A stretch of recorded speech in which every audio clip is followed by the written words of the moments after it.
Hi guys, I'm Adam Wilborn from WhatCulture. And I'm Andy Murray from WhatCulture. And coming up today, Luke Gallows and Carl Anderson to Impact Wrestling appears to be a done deal. There's going to be a major announcement on NXT UK's future today. And as well as that, NXT This Week Great American Bash is going to have limited commercials.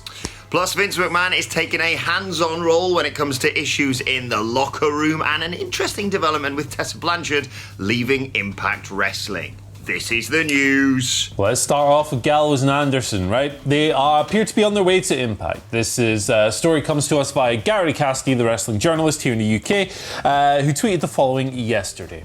I've been told that Luke Gallows and Carl Anderson to Impact is a done deal. The pair will debut in July either at Slammiversary or shortly after, in line with the terms of their WWE non-compete clause. The deal allows the former WWE Tag Team Champions to work in New Japan. So this comes following a few hours earlier, another report from Gary Cassidy suggesting that they'd already...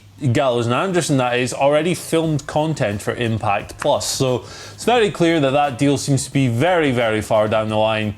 Seems a dead cert that they might now show up. It's an interesting time, this one, because on recent shows, Impact have been teasing the return of their Aces in 8 stables, which Gallows was previously a part of when he was DOC, Director of Chaos, I believe that stood for.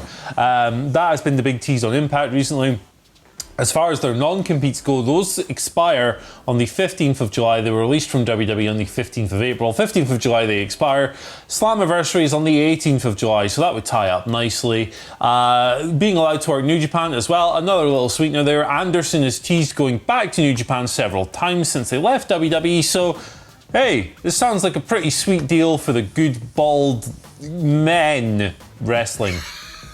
Yeah, I feel like this is the best of both worlds for all parties involved, really. Impact get a phenomenally successful and talented tag team, and as we anticipated, because when I first heard rumblings of them going to Impact, I was like, well, that's not happening because they were going to New Japan. I think, like you say, Carl Anderson made that fairly obvious on his social media, but yeah, having the ability to go there and potentially mend some relationship between New Japan and Impact. I mean, obviously just being allowed to go there isn't exactly a working relationship, but it's a step in the right direction considering what they did with Kazuchika Okada in TNA. Yeah. But yes, exciting times. I would love to see them debut around return, I should say, around sort of Slammiversary time. And I really enjoyed the Aces and Eights storyline. It kind of, ran its course, but it was very successful there. It was fascinating for fans. I don't really want them to just cover old ground, but if they can put a new spin on it, I'd be interested. Yeah, I think Impact is a really good landing place for them as well, because okay, they could go to AEW, right? But if you look at the AEW tag division right now, it is loaded. There's a ridiculous volume of just really great teams in there. Santana and Ortiz, Page and Omega, the Young Bucks, FTR, of course, SCU, Jurassic Express, the Butcher and the Blade. I could sit here and name them. Death Triangle. There you go, El Triangulo. I can't say the proper pronunciation of that. I'm sorry, I'm terrible. Murder Tripod, I call them. Murder Tripod. That's what we'll roll with. So there's great tag teams there, but it's stacked. It's going to be hard to carve out opportunities even if you are as talented as Gallows and Anderson. So Impact have a very healthy tag division themselves. The North have been doing some great stuff. They've got the Rascals, bunch of other good teams there as well. I think it's a good fit for them, and I'm looking forward to seeing what they do. Exactly. Fascinating stuff. A bit like, as I've noticed here, it looks like I'm wearing purple eyeshadow due to the reflection in my glasses for some reason today. Anyway, let's move on and talk about Vince McMahon. He is apparently taking a hands-on role when it comes to investigating the, let's just to say what it is, glut of harmful situations currently plaguing his locker room. Sean Rossat of Fightful previously reported that the company is serious about purging its talent pool of potentially problematic individuals. And then Alex McCarthy of TalkSport has come through with a new story basically saying, yeah, Vince is taking a hands-on role, stepping in to handle issues like one that occurred recently with announcer Mike Rome. Mike Rome recently revealed on Instagram that he'd broken lockdown and quarantine measures to go to a tattoo parlour. Really essential, is it, Mike? What are you doing, mate? And Vince was, pissed off And according to Alex McCarthy, he's dealing with these sort of situations. He will be, quote, tackling all of the recent criticism head on. No word on what punishment is coming for Mike Rome. A serious bollocking, I would anticipate, considering the recent, 24 cases of the ongoing global bastard, and the fact that, they're really trying to spin things in the right direction for WWE. They're all wearing masks in the crowd, of course, on last night's Monday Night Raw, but it's kind of shutting the stable door after the horses bolted, in my opinion. But anyway, Vince McMahon taking a hands-on role.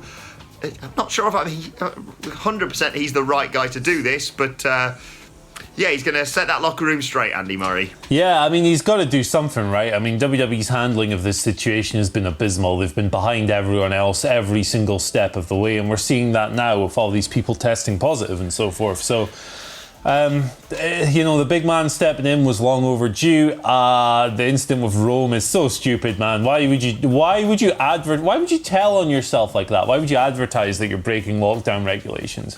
Particularly when you work for a company that's just had 24 tests, positive test results. They're a really stupid thing. It'll be interesting to hear if we learn any more of Vince getting involved with any other specific situations, but, high time as far as I'm concerned. Exactly.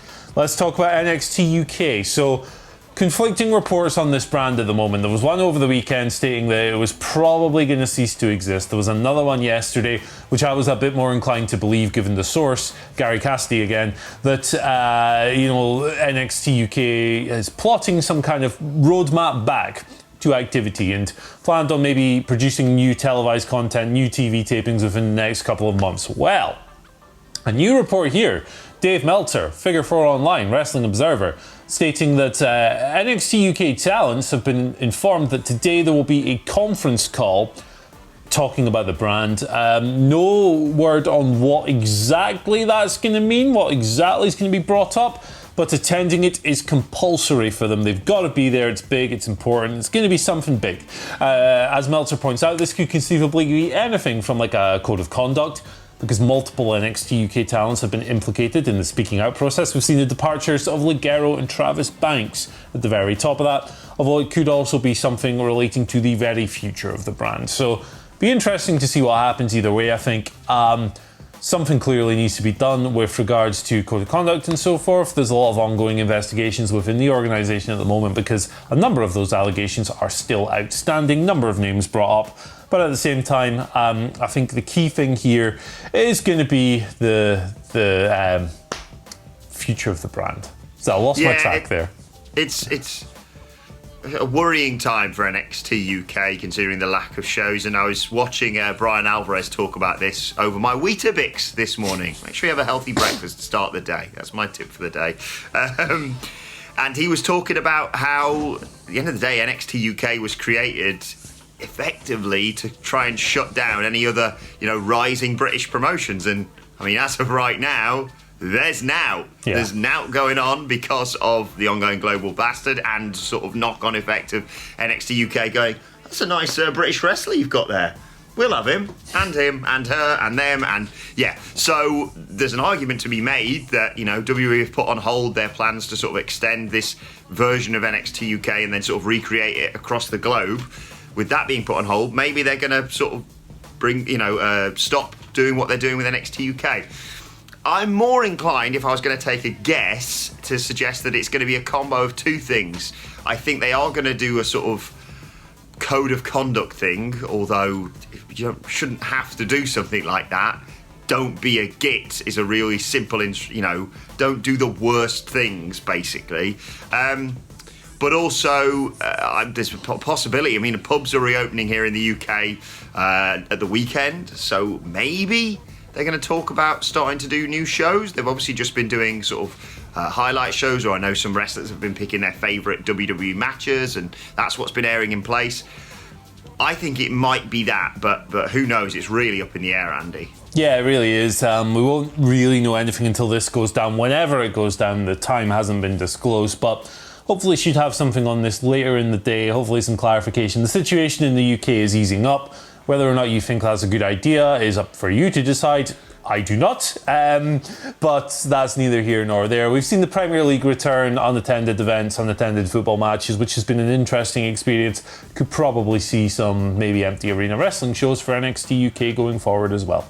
Considering WWE's track record these past few months, I can see them going, good news everyone, NXT UK's coming back to Leicester. It's like Leicester's just had a whole new wave of ongoing global bastard, if you're aware. Yeah. Let's talk about Tessa Blanchard. She's of course left Impact Wrestling whilst being world champion. Loads of speculation where she's going to end up. We reported yesterday WWE may be the destination, but apparently Fightful Select are reporting that the former world champion is bound to a non-disparagement clause following her departure from Impact Wrestling. They are known as speak no ill policies. Basically, she can't talk on a podcast about Impact Wrestling, about her former employees or anything like that. That is why we probably haven't heard her side of her departure from Impact Wrestling, and why she's probably just keeping her head down and hoping to get a deal with the likes of, as we talked about, AEW or WWE. WWE kind of looks most likely right now, but yeah, speak no ill policy.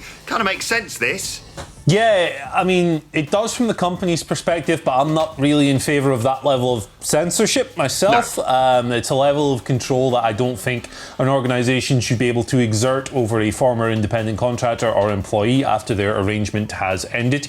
But apparently they are, according to Fightful, becoming like almost commonplace in certain organisations. The National Wrestling Alliance is known to use them. So it's interesting to see that shoot season has been curbed by Impact as well. But yeah, it'll be interesting to see where Tessa lands. I mean, this will at least keep her from, getting herself into more trouble, which is a situation that's been very common for her throughout her career. But the polar opposite of that, if she just breaks it. Yeah, this is it. Legal trouble as well. Hey, let's do that. But WWE appears to be the landing spot. There was the report late yesterday that Tony Khan just isn't interested, which is not entirely surprising given her conduct and stuff, and given the values that Tony Khan purports that AEW present. So let's see where she lands. We're not going to hear her boo anytime soon, though. So that's a thing. You know what else is a thing? NXT this week. Minimal commercials. Not really a whole lot to analyse here. It was just announced on last night's Raw during a highlight package, a preview package for the upcoming Great American Bash shows. This week's NXT is going to have limited commercials. It's just another part of kind of like the counter programming we're seeing here. Of course, the Great American Bash specials are clear attempts at stealing viewers, basically, from the AEW Firefest show. Now, they stole a whole lot of viewers last week, so they're on a little bit of a roll here with the ratings. I mean, a 1 week roll, but still, there's going to be a great deal of hype around these shows, certainly more than the average weekly shows. It's an understandable move on WWE's behalf. You're not going to have breaks if you watch our show, or not as many. So, savvy bit of marketing from them there. Yes, just like WhatCulture Wrestling at the start of this week, considering Cleary's just had a couple of days off. Less ads. Oh, God. There you go. But yeah, like you mentioned, NXT really going all guns blazing for AEW. They have sensed blood in the water, I feel here. Like you say, they smashed them by, 150k was it last week? Something like that, yeah. And this has gone from a couple of weeks where I was like, oh, maybe NXT will challenge them on the 8th with that winner-takes-all match, to suddenly WWE throwing everything they've got behind the Great American Bash on NXT for the next couple of weeks. They were pushing NXT really hard on last night's Raw as well. They were repeatedly advertising the first ever strap match, that women's #1 contenders match, and of course Sasha Banks versus Io Shirai, which is going to be spectacular. If I was an AEW fan, as much as I'm really excited about Fyter Fest, I'd be concerned by all this. Yeah, I think there's been a clear switch with NXT is not really what NXT used to be anymore. No. NXT is booked the exact same way as a main roster brand now, and I know a lot of people don't like hearing that, but it's true. I mean, there's things like distraction, finishes, DQs, screwy bits and pieces here and there all over the place. There's things like Robert Stone puking on TV. It's a main roster show now. It's not like the super indie, personnel aside, of course. It's not like the hyper work ratey thing it used to be. Now, there are, of course, still loads and loads of excellent, outstanding matches in NXT, and that'll always be the case. But the way it's booked is pretty much identical to Raw or SmackDown. So it seems to me that WWE have gone, hey, I mean, these shows obviously are doing like 2 million a week. Maybe if we bring NXT more in line with that, it'll fare a better chance as far as the ratings go. And the ratings have been very stable recently, including this overall viewership victory last week. It seems to be working. So, you know, it's not the NXT of 2017. It's never going to be that again. It's a new beast entirely. It's a black and gold version of Raw and SmackDown. Screwy finishes and all. And, you know, a lot of people won't like that analysis. But, man, the evidence is right there. And, hey, it seems to be working. So, kind of hard to criticise it from a business standpoint. Exactly. Really intrigued to find out what the Dudley boys think about this. We'll be discussing it on the Wednesday Night War preview podcast tomorrow. If you want to listen to that, make sure you subscribe to What Culture Wrestling. It's going to get tasty, that's all I'll say. Let's move on to your Twitter questions at WhatCultureWWE, of course. Jason Sawatka starts us off by saying, what WWE superstar do you guys think could benefit most from a brand swap? I like the idea of moving Bobby Lashley and MVP over to SmackDown and moving Sheamus over to Monday Night Raw. I think they could use the fresh matches. Thoughts? Question mark. I think Kairi Sane should probably get the hell out of Raw at this stage. I mean, I know we all love the Kabuki Warriors and it's a great partnership and all this, that and the next thing, but it looks like WWE aren't interested in pushing that partnership for a while, and she's just been running the ground, the poor woman, since she returned. I mean, obviously the injuries are what they are. Nia Jax is clumsy. There's an element of misfortune and stuff in there, but at the same time, if you look at her booking pattern since she came back, she's taken the fall in all the Kabuki Warriors matches. She just loses to like Nia Jax and stuff. There's a real stench on her at the moment, unfortunately, even beyond the injuries and those other problems. So get her off of there, send her to SmackDown, have her playing babyface. She can do fun things with the heels over there, beef up that woman's roster a little bit, really do with another skilled top-level worker on that brand as well, I think that's the move. Yeah, I think you've hit the nail on the head there. In terms of the suggestions that Jason's made, I like Bobby Lashley MVP. I'm really intrigued to see what they're doing with this whole murdering everyone else storyline. Apollo Crews, Cedric the Alexander, Ricochet. Hey, congratulations on that 365, Ricochet. Apparently, according to WWE, an incredible year. Not the word I'd use for his year. I love Ricochet, and I feel like he's been... really just sold down the river on that one. I like the idea of potentially moving the Viking Raiders to SmackDown. They've kind of done everything on the Raw brand, and you need to kind of separate them out from the Street Profits now. Although I don't know what the hell's happening with Andrade and Angel Garza, because I thought they were going to be the next challengers, and then they just stopped getting on again when they fought the Big Show. And Sheamus, I would have put money on Sheamus fighting Braun Strowman at Extreme Rules. Instead, we're getting that bloody swamp match. So yeah, I'd keep Sheamus looking strong and then bring him over post SummerSlam perhaps, if Drew McIntyre is still champion, to challenge him, because the Claymore versus the Bro Kick for like a double down spot at one point, like in the build, I feel would be great. But who knows? We'll wait and see. It's WWE. They'll probably split up Bayley and Sasha Banks. They don't know what the bloody hell they're doing. Second question today says it's from David Lopez. Interesting fantasy book in this, Andy. How awesome would it be at Extreme Rules after Orton beats the Big Show, he gets attacked by Ciampa? Take my money, says David. That'd be a cool little thing to do, I think, to play on those recent Twitter actions and so forth. Yeah, I'd be all in for that. I think you might need to kind of establish something to do with it on television before half, because it's just kind of a nudge to the small portion of the fan base that are on Twitter and consume these things at the moment. But yeah, it could really work really well. Ciampa's previously said that he's not interested in working for Raw or SmackDown on account of the increased schedule and what it would do to his body and how he would hold up. But at this moment, there's no goddamn house shows, so you might as well give it a try. Yeah, I like that. But if you think that Randy Orton is beating the Big Show and then facing Ciampa rather than Drew McIntyre, you got another thing coming. I think they're setting him up for a WWE Championship match at SummerSlam that he could well win unless Edge gets involved with all this bloody grit. Who knows? But I think Orton's being positioned for a championship challenge at SummerSlam. Yeah. And quite rightly, he's been one of the hottest things on that brand right now. So he stole the show last night. Wasn't even there. So there you have it. Final question today comes from Glenn with 1E on Twitter, who says, "Hey guys, who do you think is the best seller in professional wrestling history? Any promotion? Dolph for me is up there."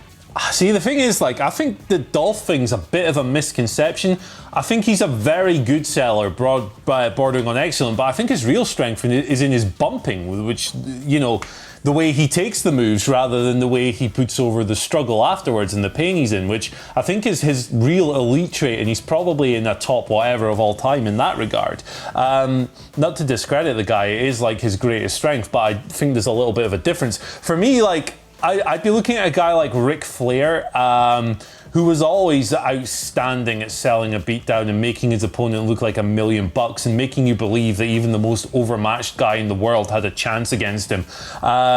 Even little things like when the figure 4 was reversed and he was the one clung to the ropes. He was just a master of all those little things. Shawn Michaels is another one. I know he had the comical bumping performance against Hulk Hogan in that famous match and so forth, but he was excellent as well. A modern example, I would say Tomohiro Ishii, who just, when he clutches his arm after it's been worked over, he makes me believe that that thing is going to fall off. He's so good at conveying pain and stuff. So that's my little cluster of dudes.